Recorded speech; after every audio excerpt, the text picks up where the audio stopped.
And we're going to introduce this show quickly. This is the introduction to the Super Divorce Supercast this week. And Bender's over there just... dicking around on my phone. What are you checking out now? Facebook. Oh, Facebook. Back dimples. Back dimples. Oh. Yeah.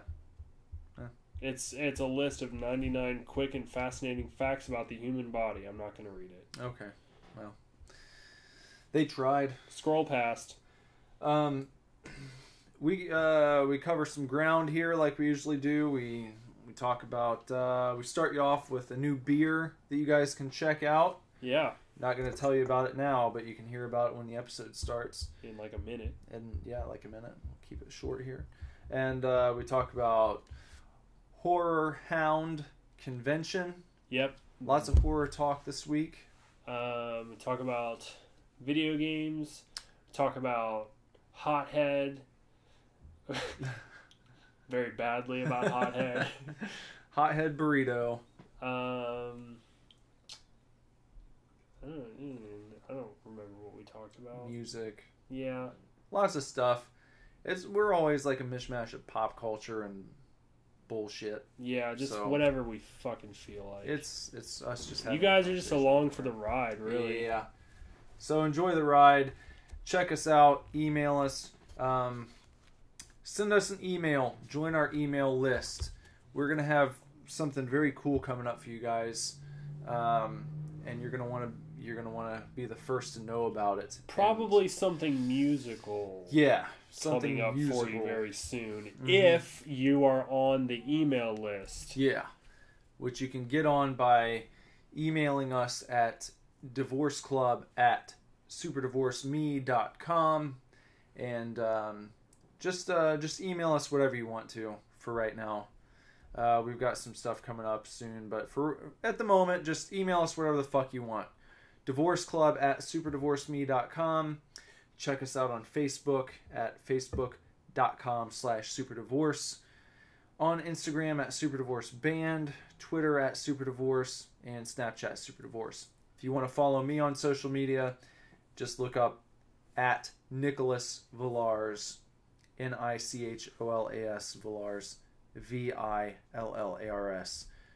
Wherever you go. Bender, what are your shits now? You act like they're so bad. Well, they've gotten better, right? Yeah, a little bit. Try to streamline it. Yeah, I did. You can follow me on Instagram at BenderButt. Follow me on Twitter at BendersButt. BenderButts, JK. BenderButts. BenderButts. And Snapchat is BendersButt. I posted a shitload of stuff on the internet today, so follow me, and once every 3 weeks it'll be worth it. Keep up with us on Facebook now too, because we're rolling out the content for you, and we're gonna have lots of cool stuff for you guys to check out and look at and comment on and talk about and share and whatever the fuck you want to do. So yeah, lots of good conversation starters getting pumped out by Super Divorce. We're getting the ball rolling here. Lots of stuff in the works. Right. So without further ado, enjoy, chefs. Enjoy, chefs. We are not getting a divorce. We are not getting a divorce. We are not getting a divorce.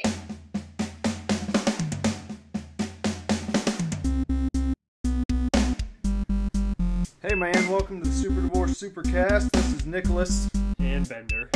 And we just got back from a little walk to grab ourselves some brewskis tonight. Yeah.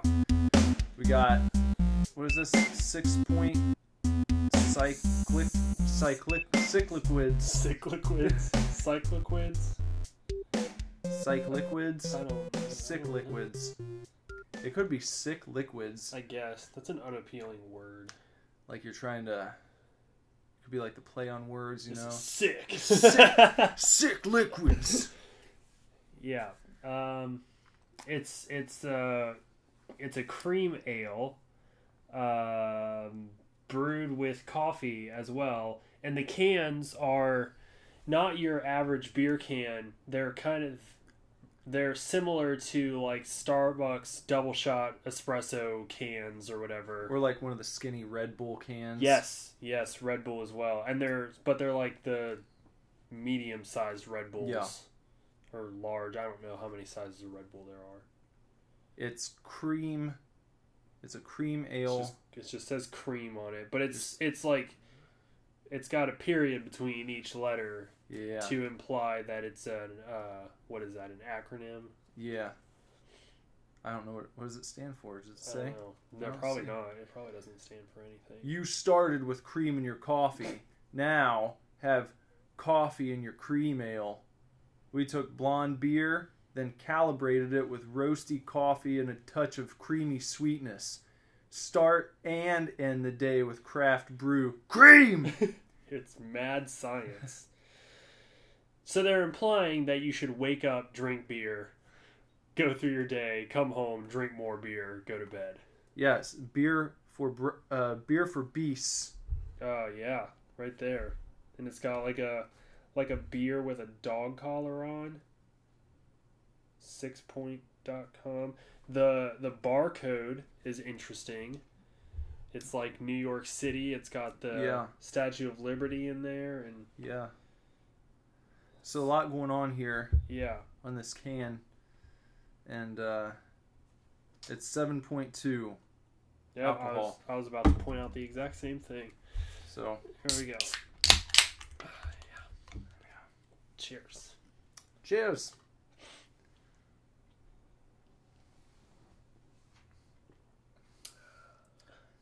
That's very drinkable. Yeah, it is. It tastes like a Starbucks beer.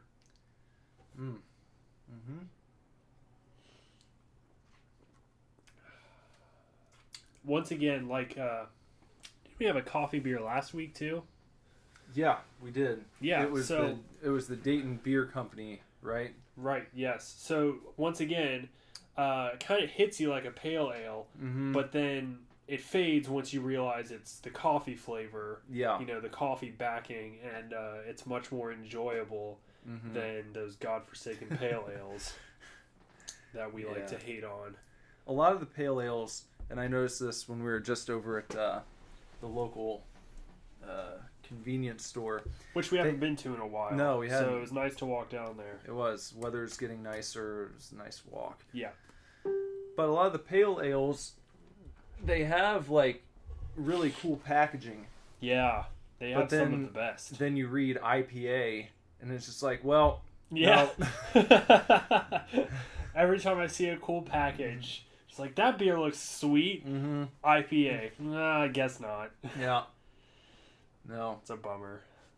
Speaking of things not being good, I went to Hothead Burrito for the first time since probably 2008. Oh, God. Earlier today. Yeah. Because I saw a few days ago that they introduced a shrimp option. Okay. For protein. Right. So like fried shrimp. Or grilled shrimp, I guess. And I was like, well, that's something different. I'll give them another try. And so I went this afternoon, and I remembered why I haven't eaten at Hothead since 2008. Yeah. It's exactly the same. It was just with shitty shrimp. Oh, man. It was not good. It was like, there was like no seasoning. It was like they took shrimp from a shrimp cocktail and put it in a pan for a few seconds. Ew. And like served it lukewarm in your burrito. Ew. And like no seasoning. It didn't look appetizing. Yeah. It like one of the shrimp fell out when I was nearing the end of the taco, and I saw that like it wasn't cleaned. Ew. It like had the fucking trail on the inside of it. Ew. I was like, that's nasty. So then I just put the rest of it down and folded it up. The thing, I just can't understand the fact that company is still in existence, because I was thinking, like, I keep seeing them pop up everywhere. Right. There's always new hotheads going in, And because it had been almost 10 years since I had been to Hothead, I was like thinking, maybe since I went there, they've invested in like better toppings and like they've improved their quality. And it's just, it tasted like all frozen vegetables. Ew. Just, you know how when you eat Chipotle, everything tastes very like it just came from a fucking field. Yeah. You know, it's just good and it's got lots of flavor to it. Yep.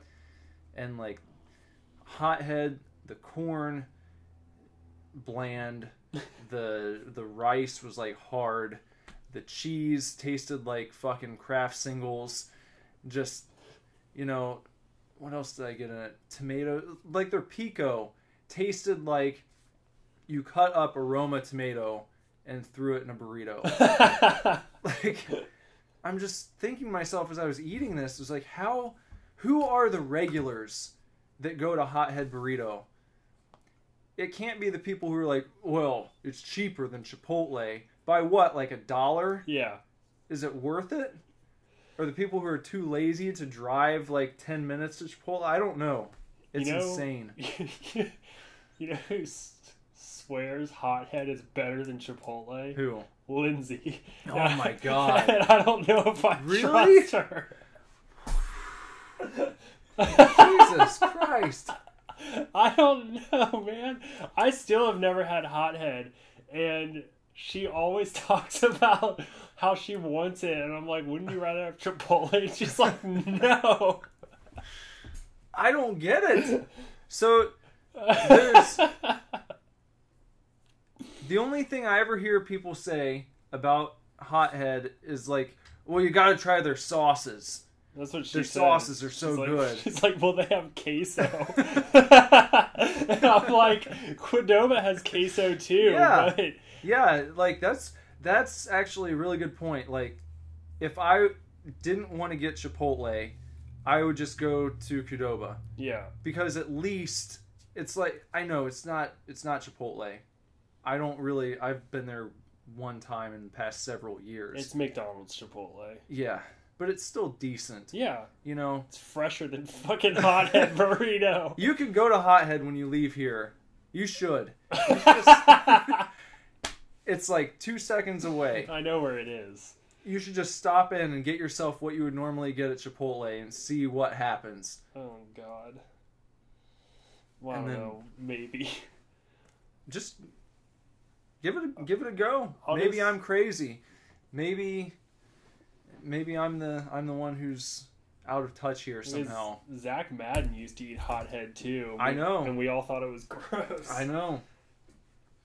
I don't know. Still haven't had it. So the verdict is out. I'll have to try it and let you know how bad it is. Yeah. If you're listening and you're a fan of Hothead, I'd love to hear from you. Yeah, sound off. Tell me what it is about Hothead that you find redeeming. And you can't say the sauces. No. Can't say the sauces. We're not talking about sauces because you could put sauce on anything and cover up a bad product. Yeah. I'm talking about what they use because I got the same configuration in a burrito that I would get at Chipotle. Right. Just with shrimp added in. God, their guac, it was like, it just, when he scooped it out, first of all, here's how you know these people don't know what they're doing. Like, you're going through the line, you're watching them put your burrito together at Chipotle, and everything's just like bam, bam, bam, bam, bam, bam. They're just like machines, you know? Yeah.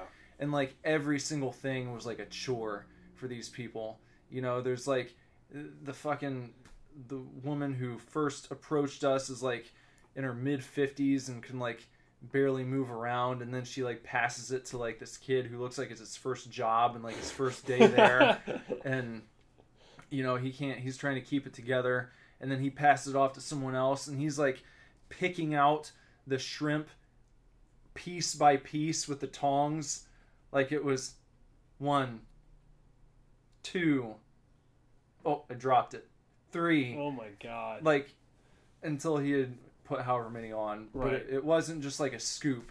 And then with their cheese, they don't just grab the cheese and put it on. They like have to, they use like a little fucking, it looked like a tablespoon measuring cup. Right.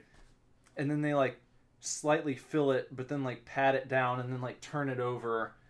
And then when he got my guac out, he used like this tiny ass little ice cream scooper. Yeah, like a really tiny one, and like put the one little dollop on, and then grabs like a fucking gourmet cracker spreader and like begins spreading it.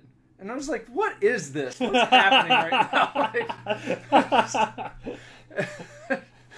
It's like, what do you do if you get busy here? Because it took like 10 minutes to construct my burrito, and I'm just... Oh my god. But... I don't know. It's been Hothead's been beat down for me a lot. That's why I still haven't gone there.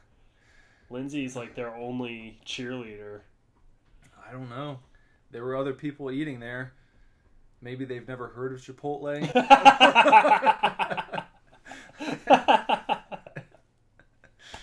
I don't know. It's like someone who's, just, until a better product comes along and slaps them in the face, they just don't know. I guess. I don't know. Oh, man. You should try it. Okay. Just so you can form your own opinion. Right. Because even myself, where it's like I was good on Hothead. I would have been fine never eating it again. Yeah. But enough time passed, you think, I'll give him another try here. I'll give him a fair shot. No. There was no point. Well, no point. I will try it before the next cast. And we'll see what happens. Don't get it, like, I don't know, if you're working. Yeah. And you're, like, on your lunch break. Because you might be really disappointed going back in for the rest of your shift. Well, I work in a kitchen, so if I'm that disappointed, I can just make something else. Yeah.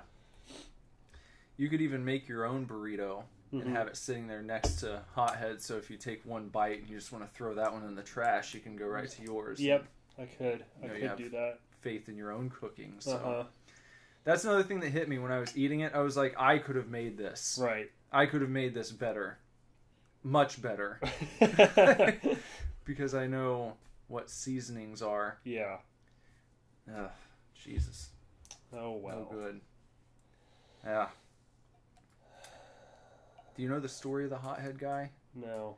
I heard, I don't know, I haven't looked this up on Wikipedia or anything, but I heard through the grapevine back in the day that Hothead got started because the dude wanted to open a Chipotle franchise and they like denied him. They're like, you don't know what you're doing. No, we're not going to give you a Chipotle store. And he's like, fine, I'm just going to open my own burrito place. I mean, that doesn't sound like... But it shows... I could go into Hothead and understand why Chipotle would not want that guy to run one of their locations. Yeah. I guess. But at the same time, he's got a whole fucking franchise. Yeah. I mean, he's probably rich either way. Sure he is. He's probably doing well. He probably didn't give a shit what I have to say about his fucking burrito stores. I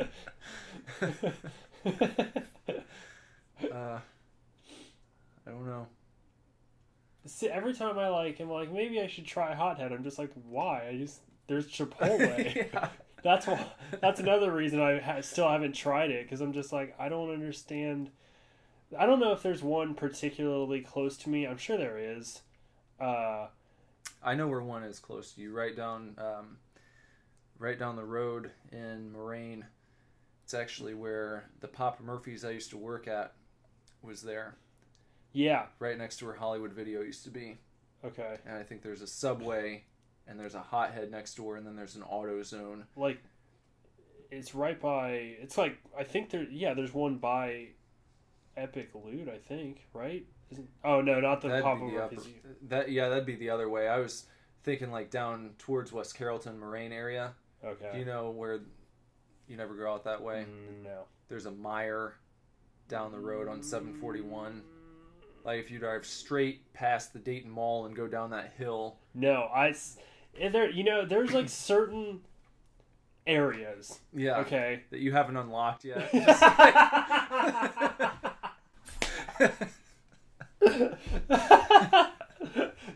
Yeah, exactly. I was talking about it on Friday when we were at Horror Hound because so that area down that hill, like past Cox Arboretum. Yeah. Okay, like Cox Arboretum is the farthest down that road I've been ever. Really? In my 27 years. I have never driven farther down 741 than Cox Arboretum. Wow. Just like we were in, because Horror Hound was at the Sharonville Convention Center, so we're in Tri-County, and like, okay, imagine you're getting off 275 right by the Tri-County Mall, okay? That intersection, you go like all the way up, and the mall is immediately to your left. To your right is that plaza. There used to be like a Borders bookstore in there. There's a La Rosa's back there. Used to be an Old Navy.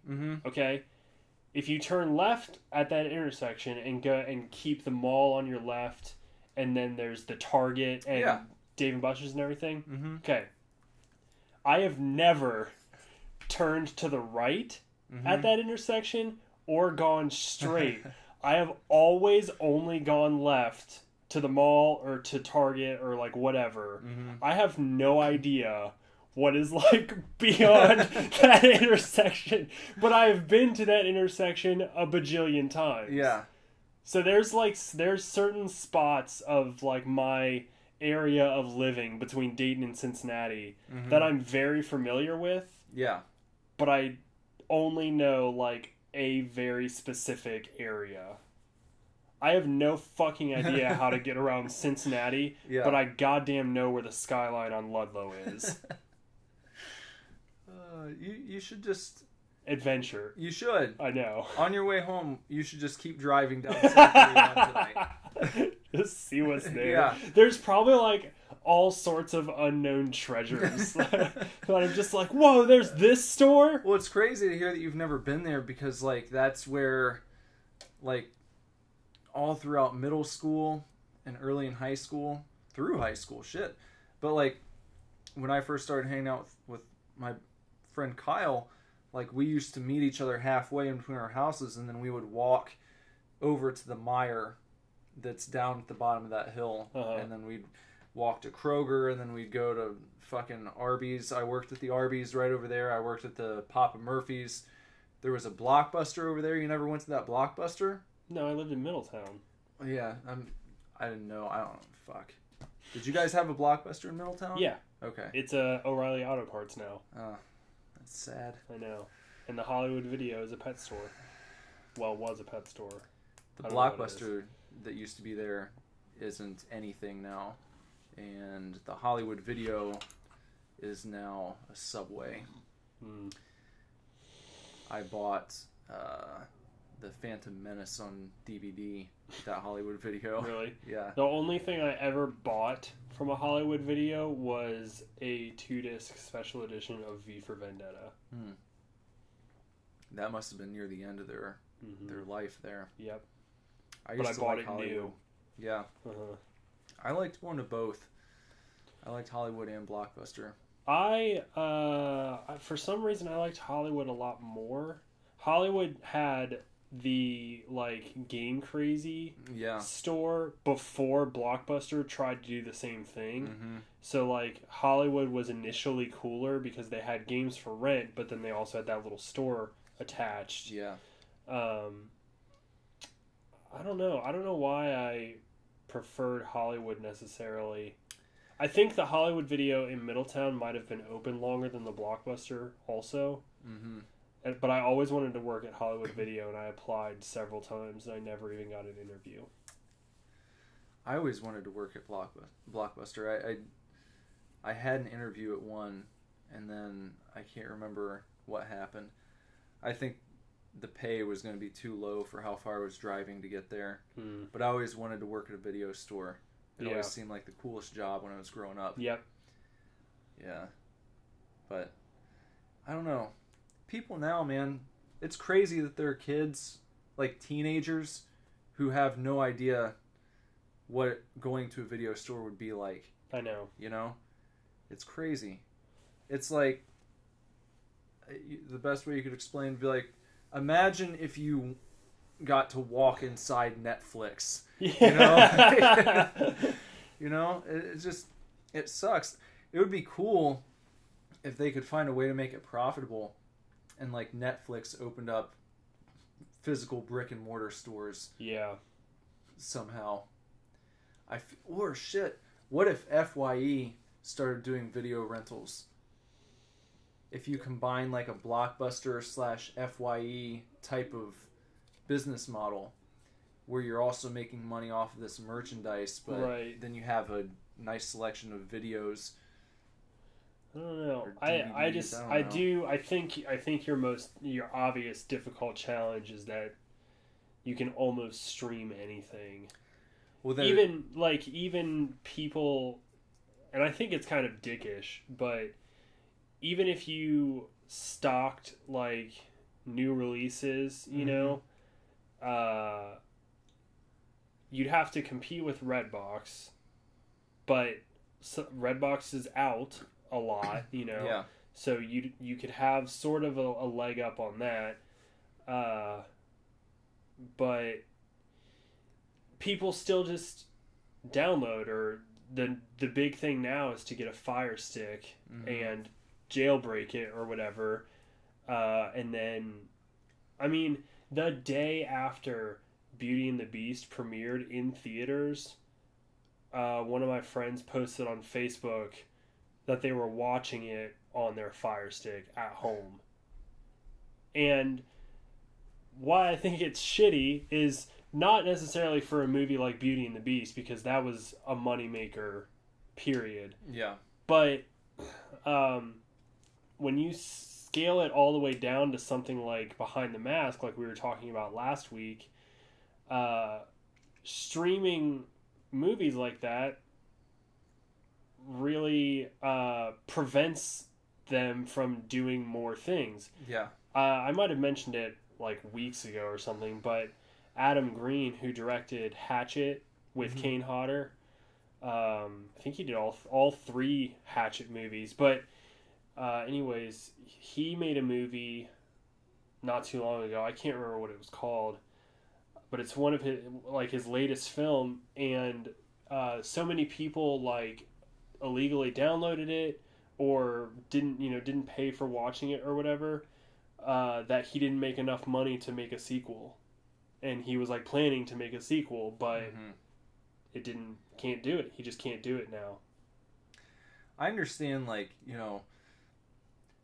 there's the whole thing where it's people laugh about the, like, you wouldn't download a car, those like advisories and shit, like. But part of me, like, I get the outrage, because being in that position, that would suck, right?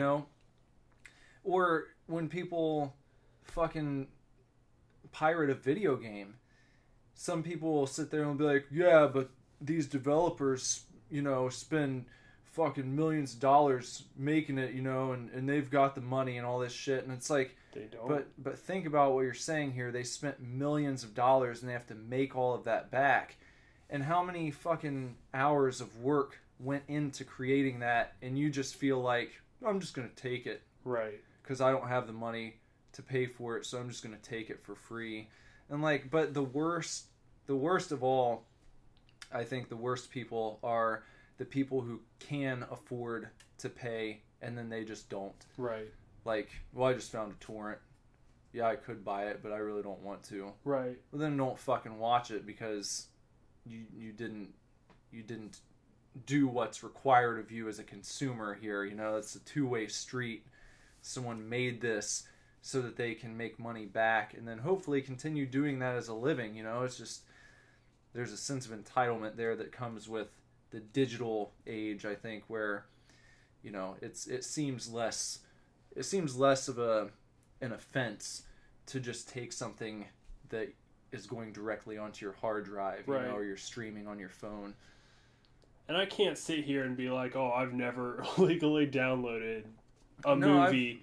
I've done shit before too, but I will say that I think I really don't pirate much these days, but even when I did, I would usually go out and buy it, you know. Yeah.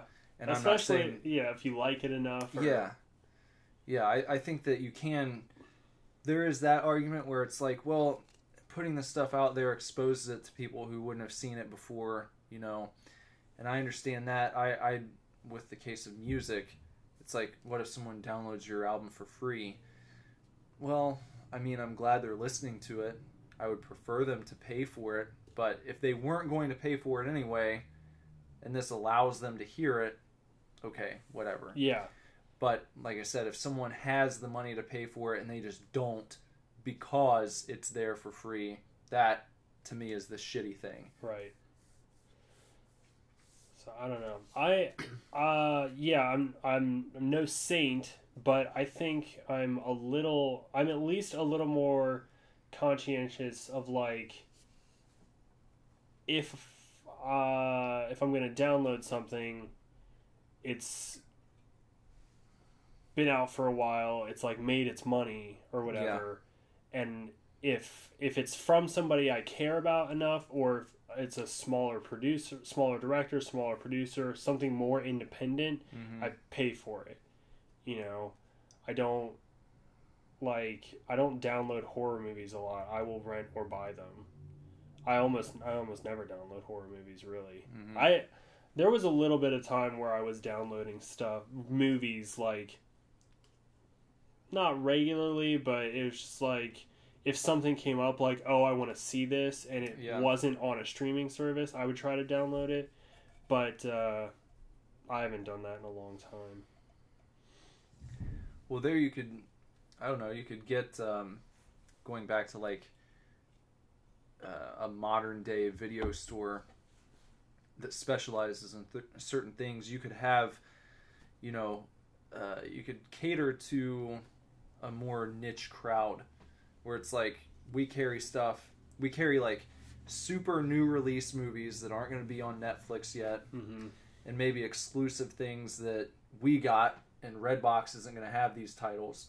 And then also, like, here's some art house movies, or here's some horror movies that you're not going to be able to find streaming. What would be really cool is if you were able to...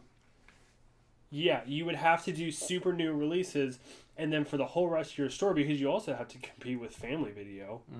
So for the whole rest of your store, every other section is niche crowd. Yeah. So you have like a whole section of... You have a very extensive like Criterion section, and you have a very extensive... You can rent out Scream Factory and Arrow movies and like all that kind of stuff. And luckily...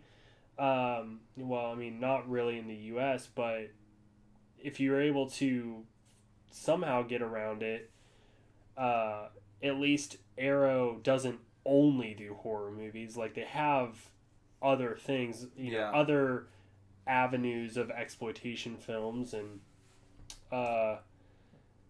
then you present your art house movies and just all that kind of stuff.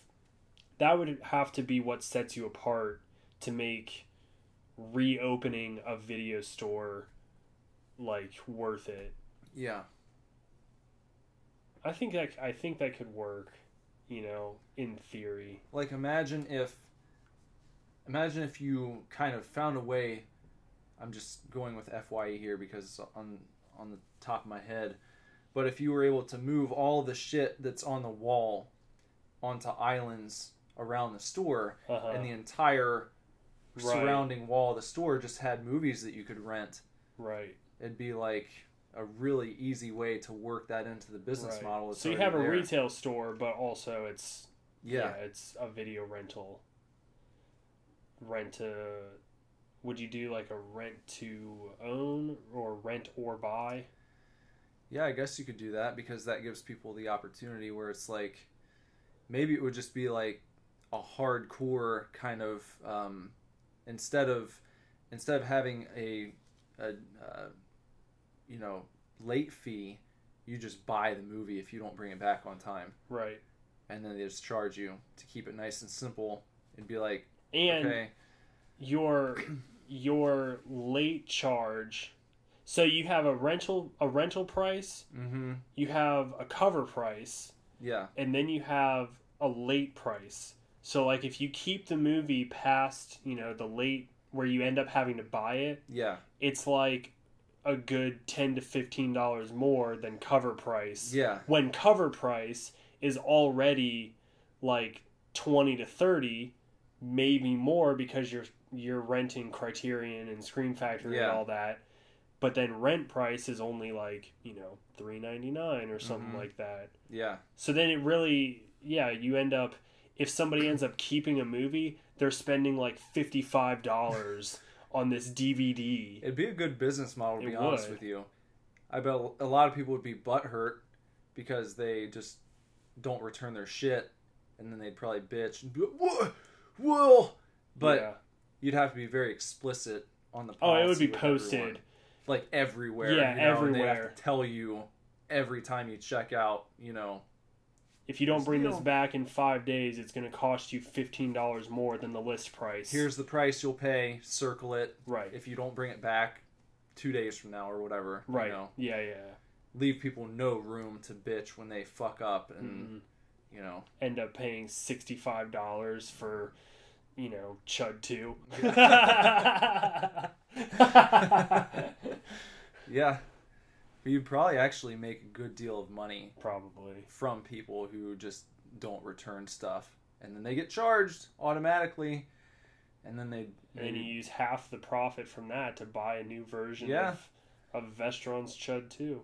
And then, if they try and bitch about it to their friends, if someone came to me and like, you'll never believe what this place did, I'd be like, you didn't return your shit, dude. Yeah.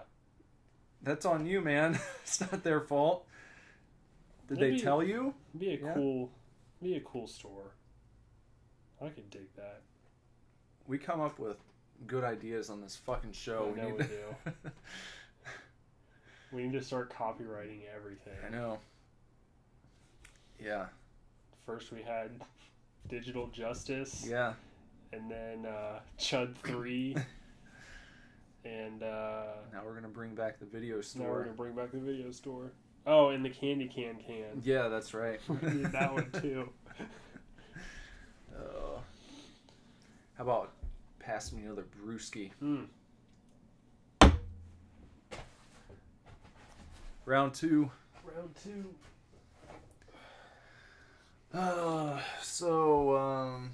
Let's see. I went out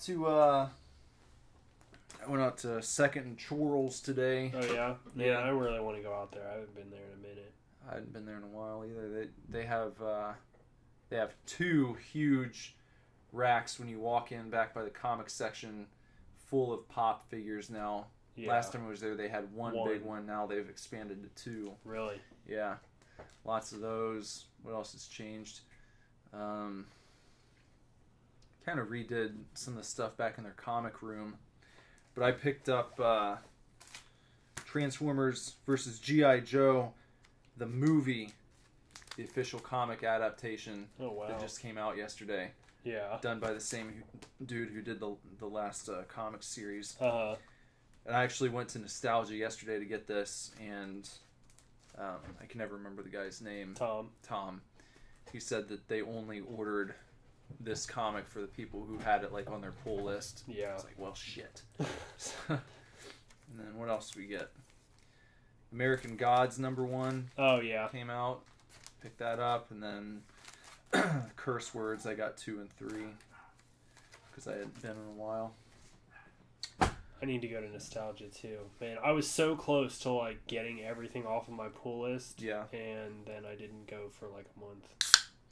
I was actually ready to start a pull list yesterday, and he was like, well, just text it to us. And I was like, okay.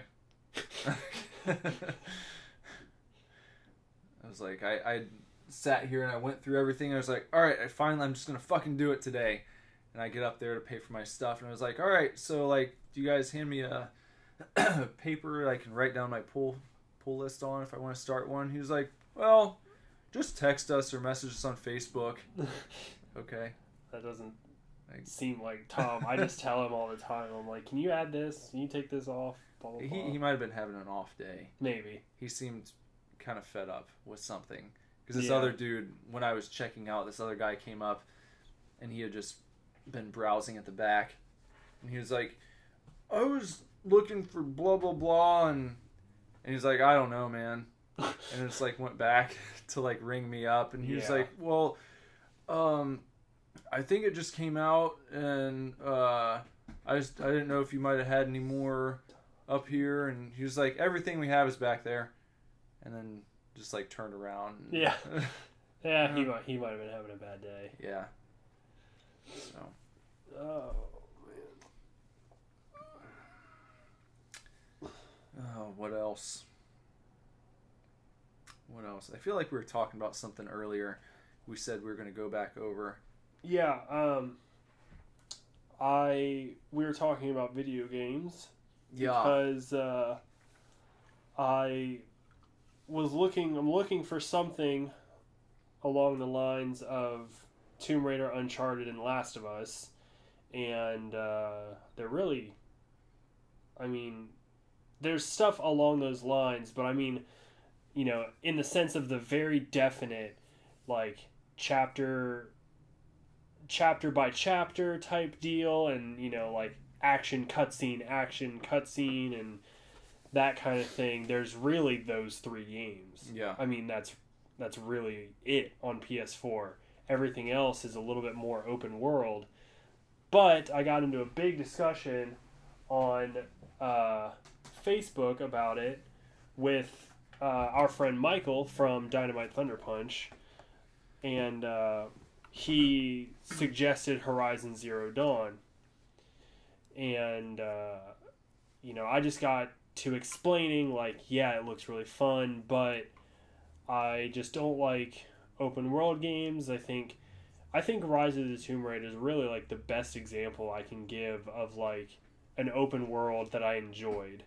It was open, but the whole map is sectioned off, and you only access new parts of the map when you progress the story. Mm-hmm. And it's, like, a very definite progression. Like, it's not just like you unlock this part and then you can kind of go back and forth. I mean, you can fast travel, but you know, you really feel that each section is an isolated part of the story, and going back to a different section of the map would only be to collect, like, documents and things that you missed, because the story's done, you know. So it's and then the sections of the map, you can traverse, like, the whole section in a minute, mm-hmm. maybe, possibly 45 seconds takes you to run from one end to the next. Yeah. So it's really good. That's a good structure for me. So, anyways, he brought up Horizon Zero Dawn, and I was like, I just don't want it to be too big. I get really sidetracked. And he was saying that it's a little more linear, a little more tunneled, which I'm like, cool. And he said there's plenty of side quests to do, but you don't have to. You can progress through the story without having to, like, grind and build your character and things like that before you progress the story. Like, you can do it, you know, very quickly. So I was like, okay, well, as long as, you know, it's fairly linear and it doesn't just go, here's your objective, but along the way, here's 8 different side quests mm-hmm. you can do, including things such as, like, find this herb and attack this camp and save this village and hunt this dinosaur and blah, blah, blah. I was like, if it's not like that, then I'll be good. And he responded, and he just goes, well, all of those elements are pretty dead on, so it might not be for you. Luckily, go ahead. Another one of my friends chimed in after that and was like, I'm the exact same way you are. Give me a narrative story and cut out all the bullshit. Like, I don't like side quests and everything. And he was like, that being said, I'm enjoying Horizon Zero Dawn because the story is very progressive and la-di-da. So long story short, I'm probably going to borrow Horizon from our buddy Cody because he's already platinumed the game, which I'm just like, I don't know how the fuck you do that. He's a monster, apparently. I've platinumed one game. Yeah. I've never platinumed a game. You know who has? Lindsay. She platinumed Until Dawn. Oh. That's cool. Yeah. Yeah. I can't imagine. I will platinum Last of Us, and I will platinum Metal Gear Solid 5. Yeah. Most games I really don't care to. Yeah. I will do those two, and I platinumed Assassin's Creed Rogue of all games. Really? Because I really love that game. Uh-huh. No one ever talks about it, but it's really, really good. It's That's so fucking good. The 360 one, right? Yeah, well, I played it on PS3, yeah. But it came out on... It was the last one to come out on that generation of consoles. Oh, okay, before Black Flag came out on the... Oh, no. It came out at the same time yeah, as Black Flag. right. It was when Black Flag was exclusive to PS4 and Xbox One, and then they released Rogue for the other generation consoles. Right, and then eventually they ported Black Flag back to the other... Didn't they? Did they? I think maybe they did. I think they did. I think they initially released it on PS4 and Xbox One. And or maybe, you know what it might have been is... Unity? I think Unity came out on Xbox One and PS4, and then Rogue was the last one they did on last gen consoles. I think that's yeah, it. Yeah, that's right. But it was really good, and a lot of people didn't play it, unfortunately. The setting... Did you ever play AC3? No, I've only ever played the first one. Okay. Well, the setting's like a cross between Assassin's Creed 3 and the more refined sailing mechanics of Black Flag. Uh-huh. So it's really neat. But yeah, if you like AC and you haven't played Rogue, you should. Yeah. I remember liking the first one. I actually beat it, which is a feat for me. But I never even touched any of the other ones. Like, never even tried it. Man. Not because like I didn't want to. I just never got around to it.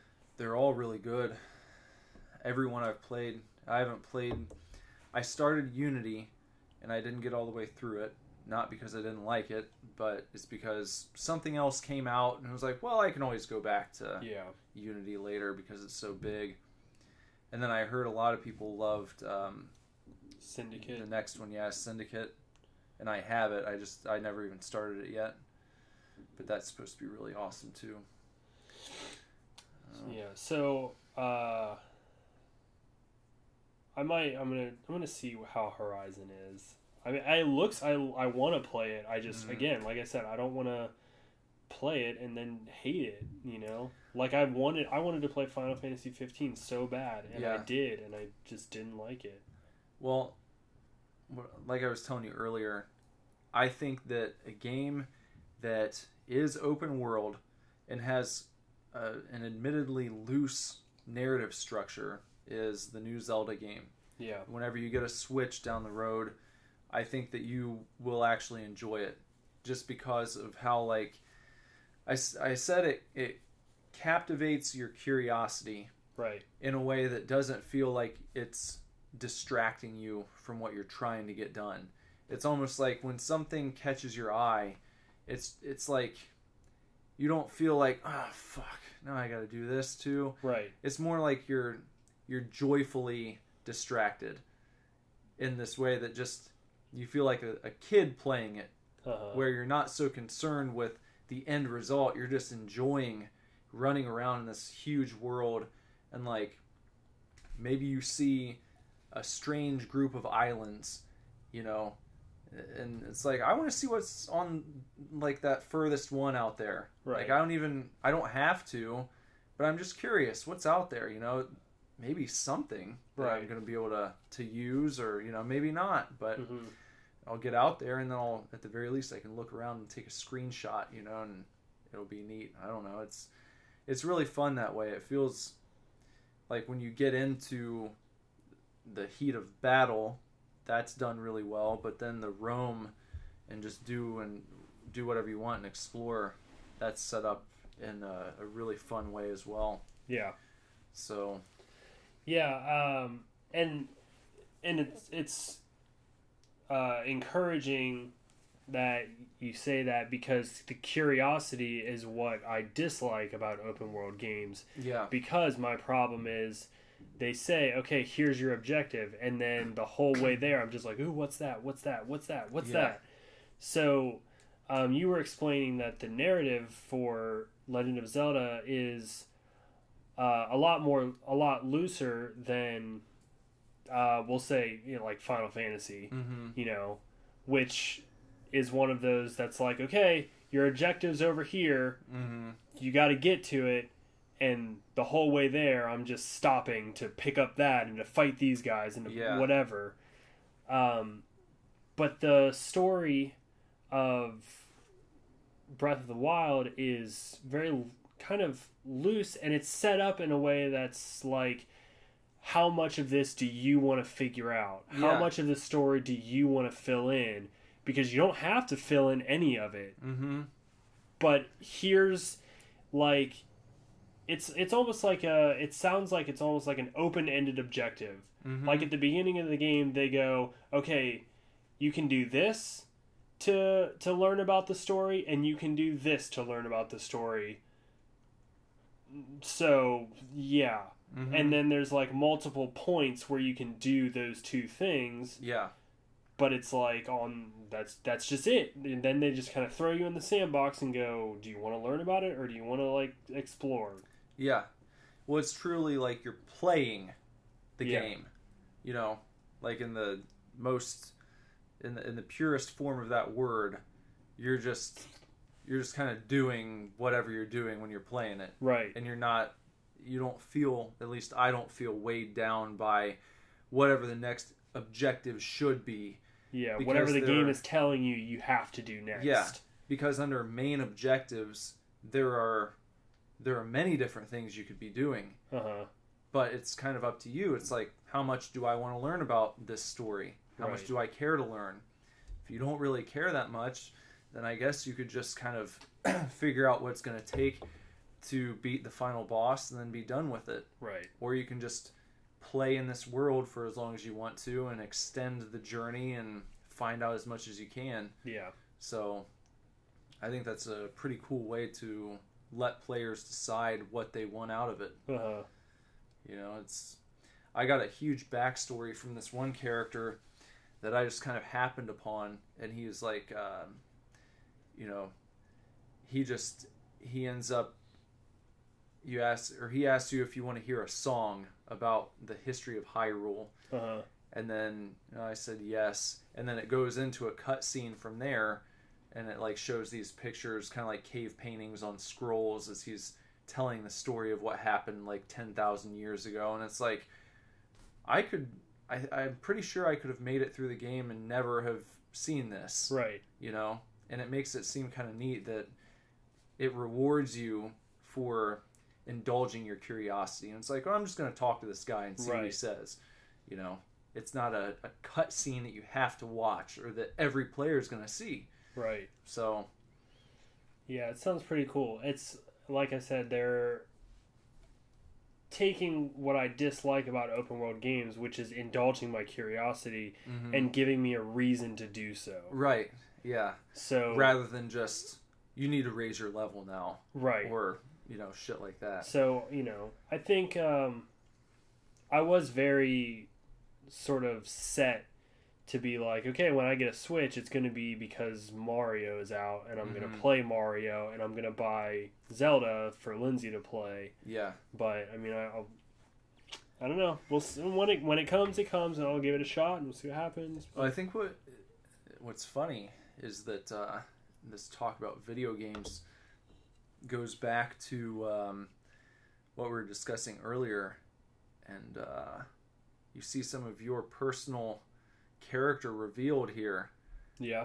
Because in your close to 30 years of being alive, you know, parts of your world that you don't have to venture into, you just don't, you know? Whatever side quests appear in real life, you don't want to fuck with them. No. You know? You could drive down this road, but I'd rather just not going to. That's not my story. It's not my objective. You just want to go home. My objective is to go to Target. I don't. There's a Meijer down the road. Well, I don't need to go there. Yeah. So I don't want. See. Just yeah. This now it's all clear. It's It all makes become sense. clear. Yeah. I play games the way I play real life. You can't be bothered with exploring. Fuck learning things. Like, I just want to do what I know. I don't know. I've always had like a bit of fascination when I have like, I don't know, maybe taken a wrong turn where I've had to go somewhere like around an area that I've been a million times, and then like one day I have to drive down a road I've never been down before, and it's like, holy shit, this has been here the whole time and I've just never been down this way before. Yeah. You know, it's a weird thing, especially when it's in an area you're very familiar with, you know. Right. There might have, you know, there are like certain streets probably in the neighborhood where I grew up that I never had a reason to go down, that if I went down now it'd be totally brand new, you know. It'd be a totally new experience. There's areas in the neighborhood I grew up in that I've probably, you know, driven past this road 8 million times, Yeah. or more in my whole life, and just never gone down that road. Just never did it. But I had that sensation, you know, after a life of playing video games. Whenever that happens, I just imagine like that part of the map starts. Yeah, like it's no like, longer. Yeah, that, or it's like not foggy anymore. Yeah, it's not foggy anymore. I can see like the way the road bends and turns. You know, It's true. Yeah, It's funny. And well, I missed you at Horror Hound. yeah.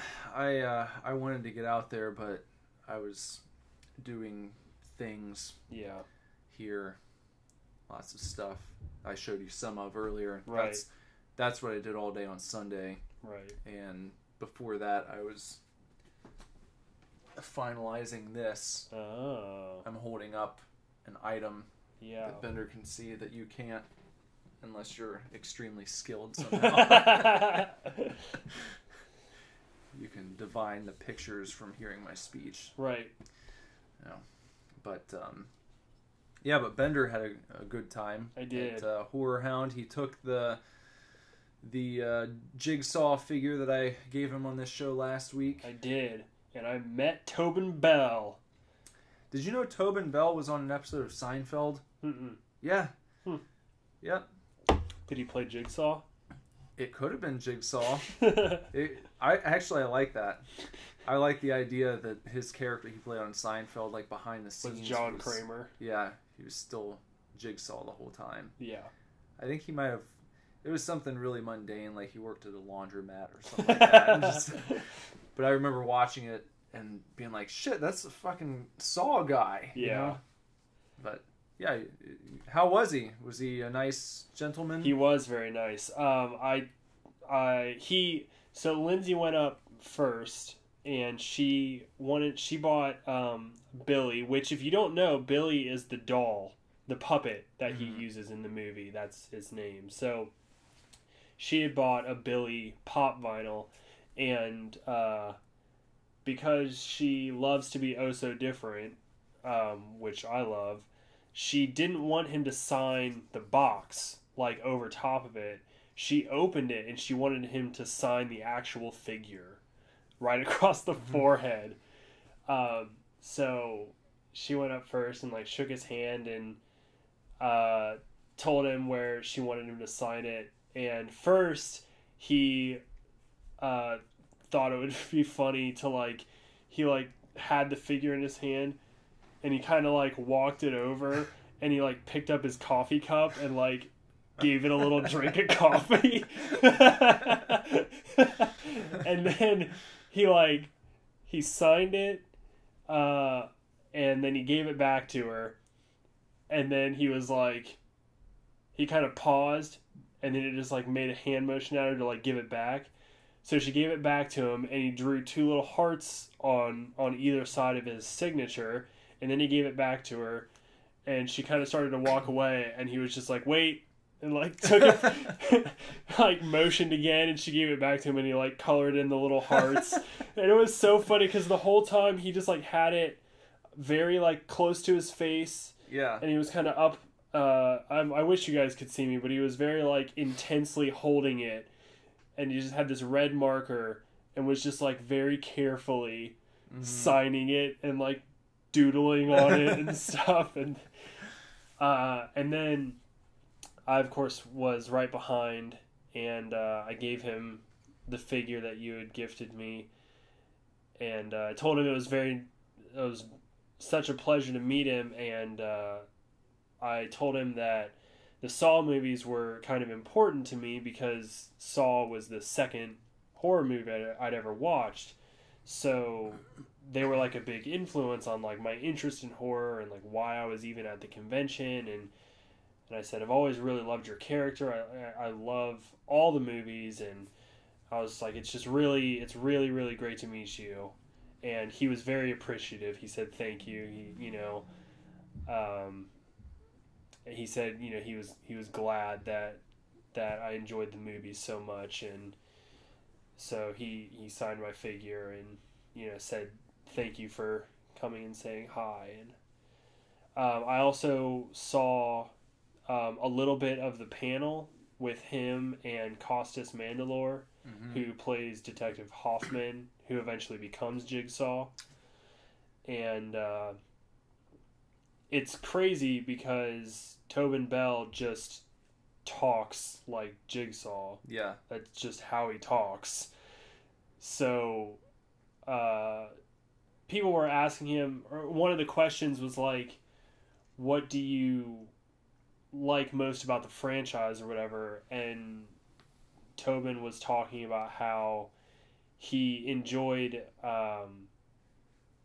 that Jigsaw's message a lot is about appreciating life, really. And as grisly as the movies are, and as grisly as his methods are, he was saying that, like, at the end of the day, like, we all live, and we're allowed to live, and all that kind of stuff. And it was great because I think it was completely unintentional, but I think it's in the first movie, right after Amanda gets out of the bear trap on her face, and Billy the puppet rolls in and says, like, congratulations, you're alive. And then he says something like, people are so unappreciative to be alive.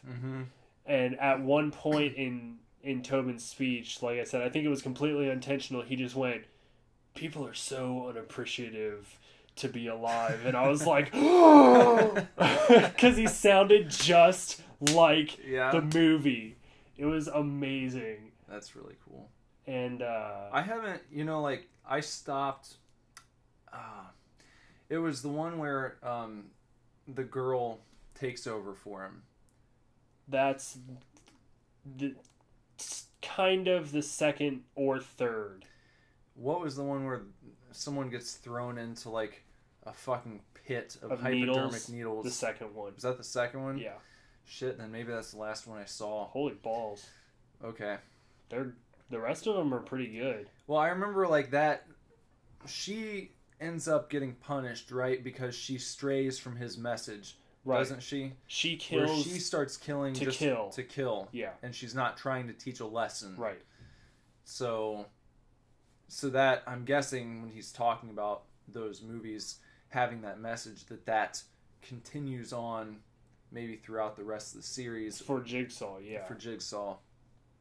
Which I like that because I like the idea of that kind of, I don't know, that kind of killer, if you will, killer. Right, because he doesn't actually kill people. facilitator. Uh-huh. I don't know. But I like the motive there and the complexity where it's not just like, I just like to fucking slash people up, Right. you know? That's I what enjoy really... my slashers, but Right. it's neat to see a character who will let you go if you do what he asked you to do, or Right. what the task required of you. Yeah, and he's also, you know, he is punishing people. Like, Yeah. he's not just kidnapping whoever. Mm-hmm. It's all people that have made mistakes or taken life for granted, Yeah. or abused themselves, abused others, like, and he's teaching a lesson of appreciation. Like, you shouldn't do these things because you're alive, Mm-hmm. and you should appreciate being alive, and you should live as a good person. And, you know, I don't think these methods should apply in real life. Yeah. But the message is sound. Well, it's you could look at it like a modern day fairy tale in a way. Especially really. when you look at the original versions of a lot of those. They're very grisly and not kid friendly by today's standards, but you know, it hammers home a message which is, you know, worth knowing and worth understanding. Yeah. So that's cool. I have to ask, did he have anything to say, or did anyone ask about Cary Elwes? What about him? Just like were there any like on set? What was it like working with Cary? You know, or oh no, I feel like in the horror community, people think Tobin Bell is a bigger deal than Cary Elwes. Yeah. So nobody really asked about him. Although Cary Elwes is going to be at Cincinnati Comic Con. Oh, is he? Cincinnati Comic Expo in Shit. September. I will have to go to that. Yeah. I will absolutely have to go to that because Princess Bride is like burned into my fucking brain just in the best way possible. Yeah. He wrote a book recently about like just all the stories that he had from being on set making that movie, you know, with Andre the Giant and, you know, all the people involved with it. I saw recently I watched a video that was like 10 on-screen injuries that like made it into the movie. Mm-hmm. And one of them was when I think when the Six-Fingered Man hits Cary Elwes with his sword and knocks him out. Mm-hmm. He legit hit him with a sword and legit knocked him out. Did he really? And he like and so as part of the video they were showing an interview with Cary, and he talked about how they couldn't find like a prop that was making it work properly, so they just like gave him a real sword. And Cary was just like, okay, just hit me with it. And so he did, and fucking knocked him out. And then he woke up in the hospital like a couple hours later. Wow. I didn't know that. Yeah. I'll have to keep that in mind next time I watch it. Yeah, so when he falls down on the ground with his eyes closed, he is knocked out for real. I didn't know And that. they kept it in the movie. Huh.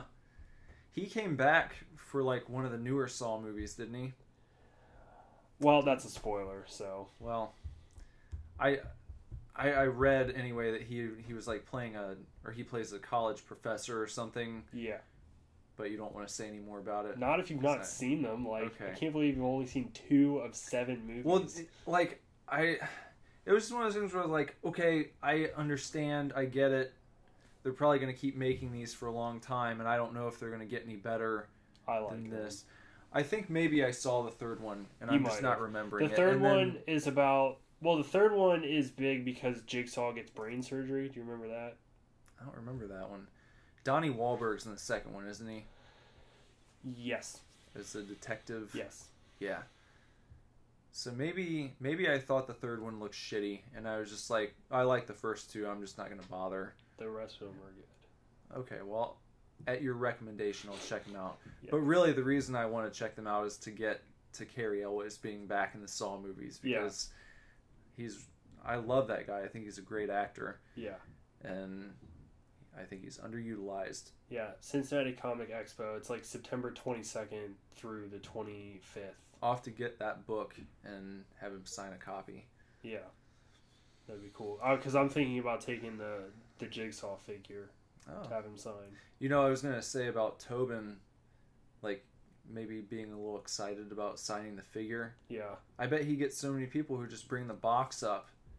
It might be a change of pace to actually hold something in your hand and right. You know, give him a drink of coffee here. Yeah, he did. He was having fun with it. Break up the monotony a little bit, you know, yeah. just signing flat surfaces for people all day long. Right. Like, now, I didn't see, you know, obviously, he was only there Saturday and Sunday, and I am sure I wasn't the only one, but I did not see many of the figure that you gave me, even like for sale. Yeah. Did you see any at all? Maybe like one or two. I wasn't looking very hard, obviously, because I still had it. Did you see a price on them or anything? No, I didn't. I didn't look for a price, but I didn't see anybody really carrying them around or anything like that. So I'm not like gonna sit here and be like, well, now I have a very unique collectible because it's signed. But you probably do, though. I mean, a lot of times, if there's a figure like that, a NECA figure or what have you, you'll see dudes with like 3 or 4 of them, you know. Like when I met Michael Madsen from Reservoir Dogs, I had a Mr. Blonde figure, and I remember seeing them like all over the convention, or at least there were, like I said, there were people that had like 2 or 3 or 3 or 4 of them that were getting them all signed and things like that, and people were selling them at the convention and stuff. And it's a kind of rare figure. I think I spent like $40 on it before I had it signed. You know, so, but I don't know. I just didn't see a lot of them. I think I might have seen one without the mask on, but I didn't check the price on it. I just thought of a question for you. Yeah. How would you feel about, I don't know if they have him cast yet. Yeah. The next Michael Myers. Uh-huh. Have you heard anything? No. I know Danny McBride is involved. He is, like a writer or director or producer or something. I think he's co-writing it. Co-writing. Yeah, I'm excited about it. I think it's going to be cool. Yeah, and so how would you feel about Kane Hodder playing Michael Myers? I think I wouldn't really care. I think a lot of people would complain though. You think? Because he's like Jason fanboys? No, not necessarily. A lot of people complained that like Tyler Mane was too big for Rob Zombie's Halloween. And he's not as buff. I mean, I don't know. He's pretty buff. Yeah, he's a pretty big guy. He's I think he's a lot taller than Kane though. So Kane is. Oh well, Tyler Mane. Yeah, Tyler Mane. Yeah. I think he's a big dude. Yeah. He's taller than me. Yeah. By he's like shoulders above me. But he's not like you know, bulky buff. Kane Hodder is like bulky buff. Yeah. So I think people complained that like Tyler Mane was too big to play Michael Myers. So I feel like they would definitely complain that Kane Hodder is too big to play Michael Myers, too muscular. Yeah. So, you know, when the original Michael Myers was Nick Castle, Nick Castle, and he's just like a dude, you know? Yeah. So I think that's what I would want to see. You know, I'm not one of those, like, I don't really adhere to what John Carpenter says, where, like, he's just supposed to be an average guy that, you know, he's the devil kind of deal, you know. Whatever he said about Rob Zombie's version, where he was like, oh, he's just evil, blah, blah, blah. I don't really get that, but I do think he should have a slightly more average body type. You met Kane. I did meet Kane. Yeah, I met Kane Hodder. You got finally strangled by him, didn't you? I did. Yeah. Was that nerve-wracking at all? he didn't like actually. And he was doing that was like his go-to. Yeah. But I was like, hell yeah, that's what I want. Like Yeah. I don't have to ask for it at least. But his hands are big. I mean, he got both hands all the way around my neck. Mm-hmm. But he was a cool dude. When I was in line, we were in line, and he said something, and then he was just like, "Can I get a whoop whoop?" And I was just, no one did anything, and I kind of looked around, and I was just like, "Whoop whoop," and he pointed at me, and then like I got up to see him, and he was just like, "So did you whoop whoop because you know what it meant, or were you just?" And I was like, I mean, it's call and response, man. Like nobody else was doing anything, and he was just like, "Oh yeah, no, it's cool." He's like, "It's an ICP thing." And he's like, "You like Insane Clown Posse?" And I was like, "Not really." And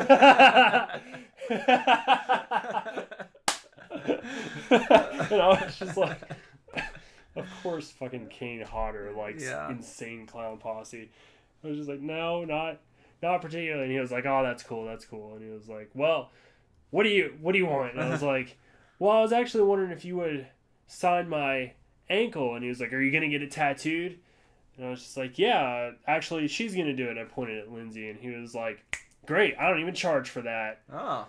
So he signed my ankle, and then I ended up buying a Jason X picture from him. Nice. That he signed for me. That's cool. And then Lindsay tattooed it on me right there. Oh, you got it done, huh? Yeah. It's bubbly right now. But Yeah. It's not that thick. Yeah, I assume so. But yeah. That's cool. We got Kane Hodder's autograph tattooed on my ankle right underneath 13th. Did I ever tell you there's a band called Kane Hodder? Yes. Yeah. I think so. There's also a band called First Jason, which is fronted by the guy that played Jason in the original movie. Is there really? Yeah. Are they like a punk band? I don't know, but he's like super boner hard for the fact that he played the first Jason. Oh, like coming First out of the Jason. water. Yeah, grabbing... that's it. Just that. Okay. He's like, "I was first Jason." He's really dickish about it. Okay. His name's like R.E. Lehman or something like that. That's one of those things where like, that's an easy thing to cling to if you didn't want to do anything else with the rest of your life. He doesn't. It's like, well, I was the first Jason. Yeah. I was the first Jason Voorhees. Okay, what but else? and not much better. I'm pretty sure the guy that played him in part 2 goes by real first Jason or like the real Jason or something like that. Yeah. I don't know. All right. Well, I think his name's Steve Dash. The guy that played him in part 2. Doesn't matter because Kane's the best. Kane played Jason in like parts 7 through 10, and then also Jason X. Or Jason, I'm sorry, Freddy vs. Jason. huh. Seeing the recent stuff with Robert Englund really just makes you wish he would come on, man. What's he? One more time.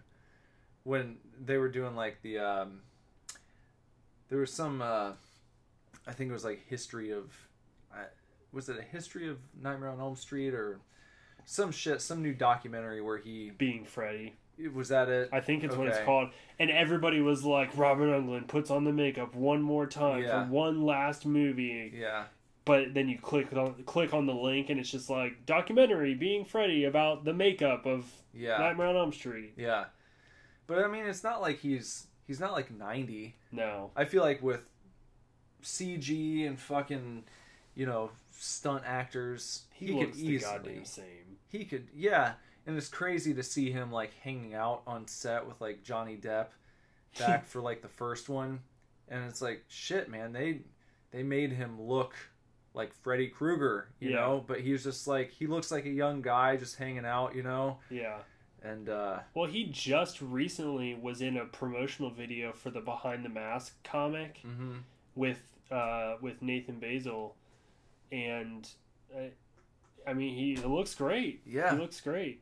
I think he could do it. I think he's being too hard on himself because I've heard him say like, I can put the makeup on, but no one wants to see me as trying to run around as Freddy Krueger again. It's like, You the don't have fuck to they run. do. Yeah. Dude. You don't have to run. People would watch you just walk after people. People would watch you with a walker just like slowly creeping up on teenagers. Yep. Because that's all you need to do is Freddy. Yep. Literally. They could have him in a wheelchair and he's like, and then they like turn around and he's there because he's Freddy Krueger and he can do that, you know? Yeah. I think he could do it. I wouldn't like push him to do it if he really didn't want to, but I think that like, because there's so much personality wrapped up in that character, right? No one is going to be satisfied with a reboot featuring anyone but him. Right. And you learn that from what they tried to do already. Yeah. Because it's not that Jackie Earle Haley was a bad actor. He's a great actor. Yeah. But it's character, Robert Englund's character. Yeah, that character. People have such an indelible idea of what that character and who that character is that when you try and bring someone else in, it just doesn't work. Right. You know? Anybody can play Jason. Anybody can play Michael. Really, anybody can play Leatherface. Yeah. Because tons of people have. Robert Englund played Freddy for 7 movies. Mm-hmm. Just him for 7 movies. The entire franchise. You can't replace him as Freddy. I think when Robert Englund passes away, mm-hmm. and 40 years from now, when we're still alive and they try to reboot Nightmare on Elm Street, it still will not be good. Yeah. Unless there's someone who's so close. Yeah. Or who does it in a way, like, because I feel like a lot of, maybe people said the same thing about Jack Nicholson and the Joker. Uh-huh. Like, well, that character's his. No one's going to do it better. It would have to be done in a different way where someone else owns it in with their own personal touch. Right, you know? Because Jackie Earle Haley did it in a different way, but it just didn't. But it was still too reminiscent of what they achieved with the first one. Right. You know, it would have to be like, the thing with like Heath Ledger and what he did is that he wasn't trying to do what Jack Nicholson did. Right. In the 89 Batman. It was something completely new. And it was a different take on the character. Mm-hmm. Different look, different attitude, different way of talking, you know. And I feel like they tried to keep too much from the original with a new guy when they rebooted it. Right. And it just felt like a cheap knockoff. Yeah. So. Sucks. Yeah. So I think he should do one more because, like, why not? I know. I think he should do one more too. Even if they put it like in the continuity of the original series mm-hmm. of movies, you know, that would be pretty cool. I've seen all of them. I've only watched most of them once. I think I've seen 1 and 3 more than anything. You know what? I would just like to go into wrestling speak, totally mark out over. Is if John Carpenter directed a new Nightmare on Elm Street movie with Robert Englund as Freddy. That'd be interesting. It's like if anybody could do it, you know, because John Carpenter has such a wide range, like considering what he's like really famous for. Mm-hmm.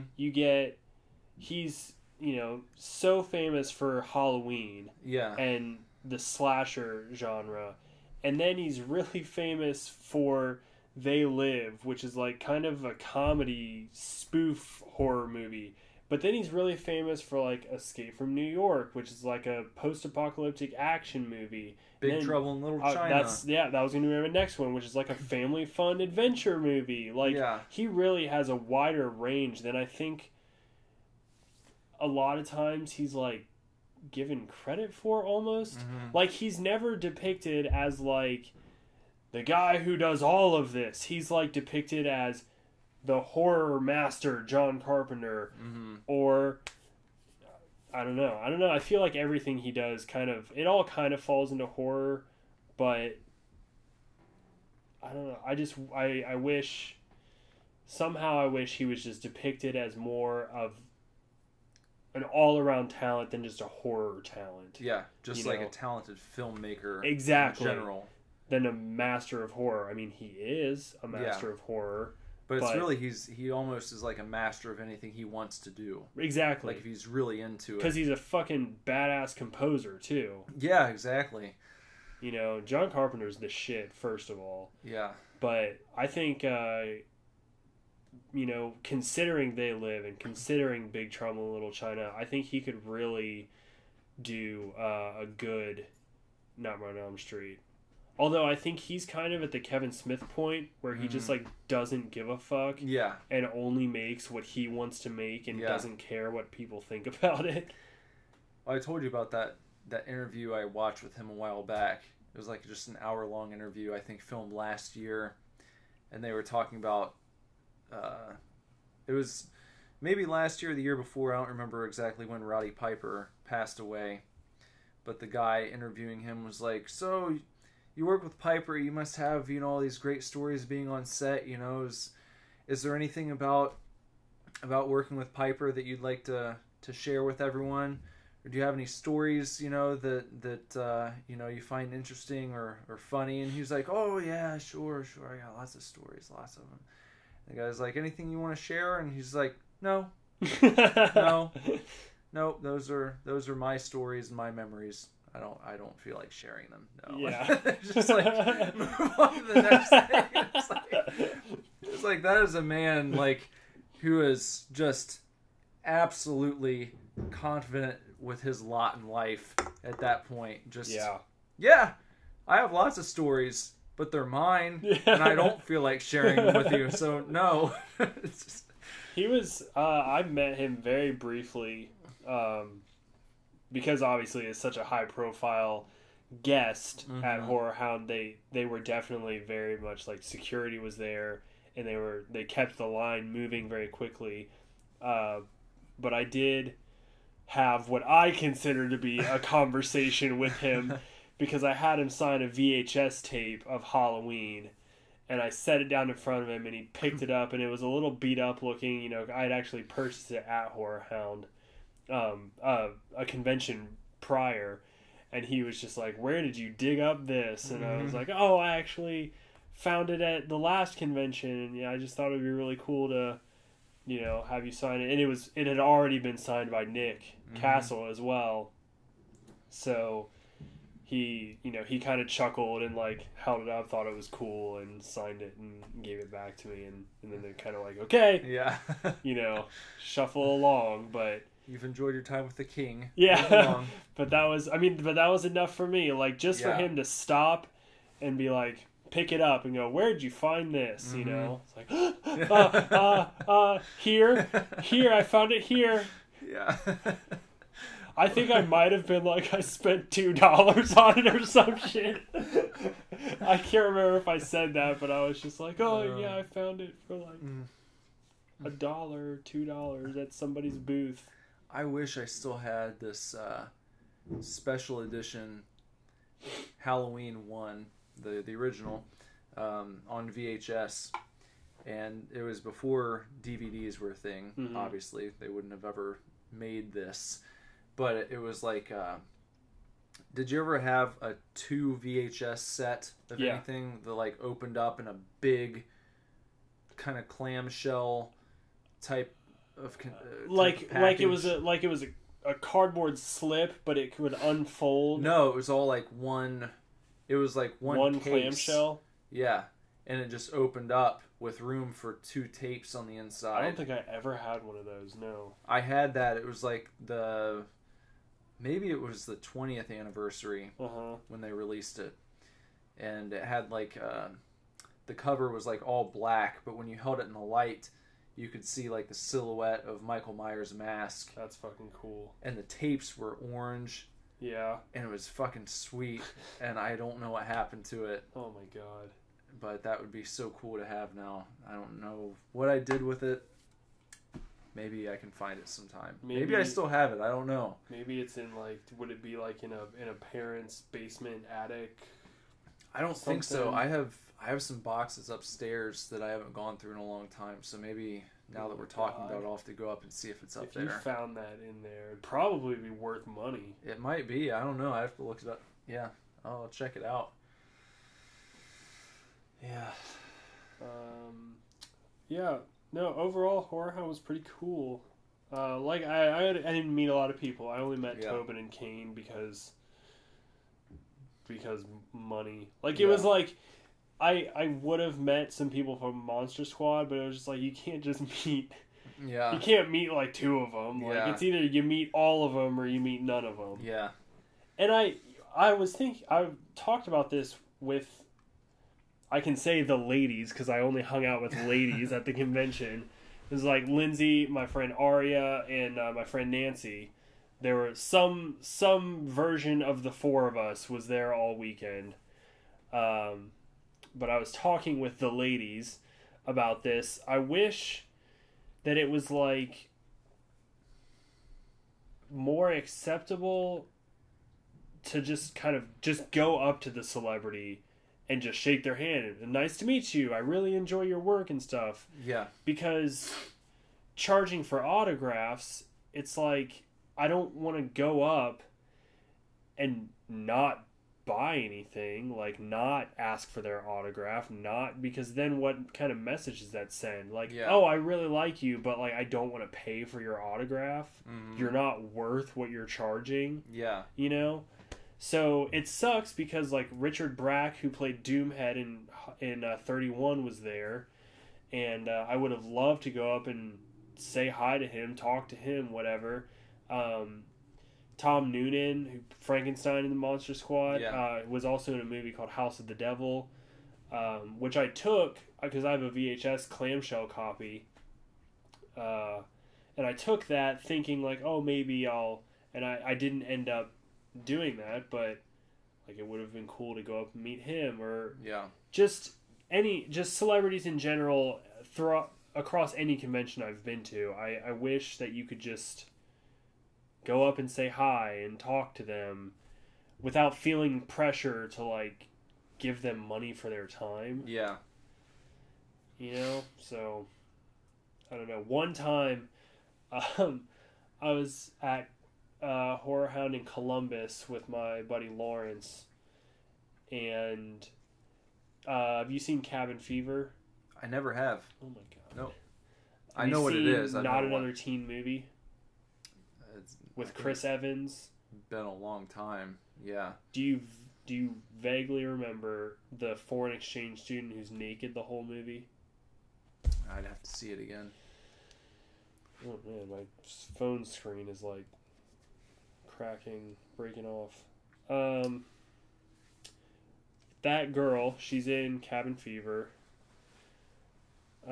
She was at this convention, and I hate that when you type in movies on an iPhone, this pops up right here. Yeah, like, the top result. And it's the top result, and it's just movies on iPhone, and it just brings like this bullshit up. Yeah. Like, I don't want that. I want a Google search. Yeah. So I can look up IMDb, so I can fucking, find the actress that I'm looking for. God. You don't have the IMDb app? I probably do. I just don't. It's the easiest way to do it. I just Google. I Google. I'm a Googler. You googly? I'm googly too. Hold on. What is her? Is it Serena Vincent? Yeah. Okay. Her.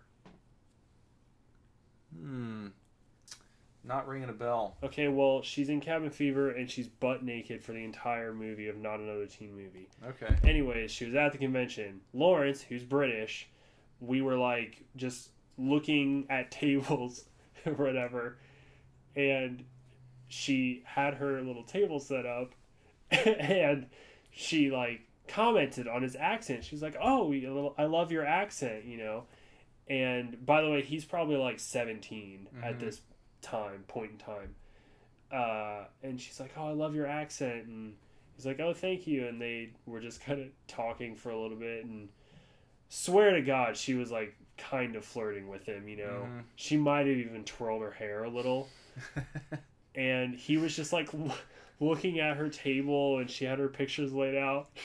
And he was just like, "Oh, you were in Cabin Fever?" And she was like, "Yeah." And he was like, "I really like that movie." And then she was like, "Oh, thank you." And then he was just like, "Okay, bye." And like walked away. Just like, he was just like, "All right, cool. Yeah. See ya." I kind of felt bad for her. Yeah. Like, one, I feel like she was hitting on him, and two, like, he was just like, "Oh, nice. Yeah. Later." So you think she was trying to make something happen? Maybe a little bit, And yeah. he was just like, ah, okay. Yeah, he was like, "Cool. Yeah. Bye." One time, it did work for somebody. Diane Franklin. I was, again, at Horror Hound, this time in Cincinnati, with Lawrence.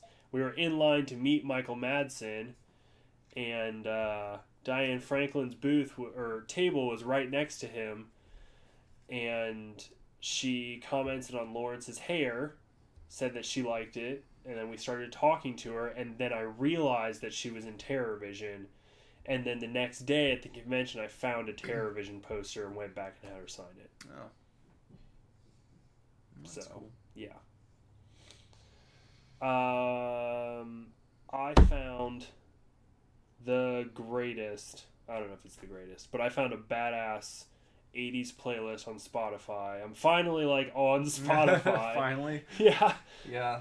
And I like typed in 80s like 80'S Mm-hmm. and like one playlist with like 12 songs came up. And I was like, all right, well, okay. And then I typed in 80s, like actually spelled it out. And again, like one playlist came up and I clicked it. And it's like, you're fairly familiar with like if you scroll on a phone and just kind of like flick your thumb Yeah. and then let it go, Yeah. how far it'll kind of scroll. Yeah. This is like 7 thumb flicks worth of songs. And I'm just like, fuck yeah. I'll have to So look it up. I literally today I found it when I got off work, and all I want to do is drive around in my car and listen to music because it's a good playlist. Like the last thing I heard was Blue Monday by the New Order. Nice. I'm looking up 80s right It's now. this It's 80s 80s. music. 80s music. That's all it is. Let me see. Playlists. Let's see. 80s music right here. Look at Got this. it. Look at this playlist. Van Halen, The Buggles, Duran Duran, Bangles, Talk Talk, Madonna, Police, Night Ranger, Toto, Quiet Riot, Wham, Culture Club. Yeah, you got a lot of Keep going. Look at that. great stuff. Look at that. Just Yeah. yeah. Just Ultravox, Bronski Beat, Spandau Ballet. Yeah, a lot of great stuff there. I'll so far save that one. So far today, I've heard Blue Monday. I heard You Can Call Me Al. Uh-huh. The first song, because I only have shuffle play, Uh-huh. I guess. I hit shuffle. The first thing that comes on is Broken Wings. Let's see. I played something else too. I can't remember what it was. But it's great. It also really makes me want to start doing karaoke again Yeah. regularly, We and should. just songs off of this list. Yeah. You know, just Yeah. you and I, we should go out karaoke like once a week, once every 2 weeks, something like that. We should dress to the nines in 80s Mm-hmm. and just do 80s songs. Yeah. I'd be down. Because- Definitely. I mean, that's not even a question. I want to get my voice in range. Yeah. Work on my vocals, you know, because I want to sing on this album and stuff. So You need to look up the Pretty in Pink soundtrack because it's probably the greatest soundtrack of all time. yeah, Yeah. Everyone always talks about Breakfast Club soundtrack. Pretty in Pink destroys it. I mean, it's not even a question. to quote Bill Burr, Yeah. it's literally a joke. It's a joke. It's literally a joke. Pretty in Pink soundtrack is the greatest. Well, I saved it on Spotify. Well, we probably shouldn't keep you all hanging out too much longer because we're already at like over an hour and a half here. Okay. I feel like it keep going, but you got to cut it off at some point, you know. Yeah. So I need to get back in the car so I can listen to more 80s music. all right. So hang out for a few minutes, and we'll be right back here to see you guys out in the outro. Okay, bye.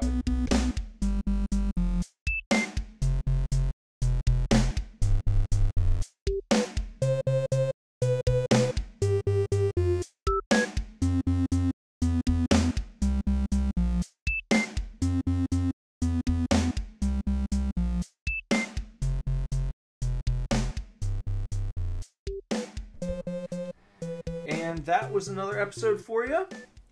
Brought to you by Cream 6-Point Sick Liquids. Sick liquids. Cream ale brewed with coffee. Yep. Established in 2004. Yep. Thanks for checking us out this week. Check us out every week, every Friday. Hopefully you guys subscribe on like iTunes and wherever the shit you listen to your podcasts. I listen to it on SoundCloud. Yeah, I listen to my own podcast.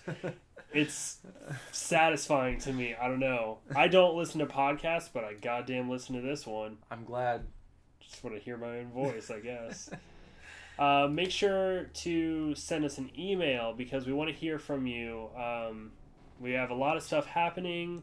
We're getting down to the nitty gritty of like, it's almost time to release new content to you, but it's going to be exclusive to people on our email list. So make sure you email us at divorceclub@superdivorceme.com. You can also follow us on Facebook at Superdivorce, Twitter at Superdivorce, Instagram at Superdivorceband, and Snapchat at Superdivorce. You can follow me on Instagram at BenderButt. Follow me on Twitter at BenderButts, and follow me on Snapchat at BendersButt. And if you want to follow me anywhere on social media, just look up Nicholas Villars, and my name's the same everywhere you go. Yeah. So, other than that, I don't think we have much else for you this week, so that's why this is the outro. And, yeah. Cheers, y'all. Have a good time until next week, and we will talk to you soon. Yep. Bye, everybody, with the chefs. Bye, chefs. Super divorce.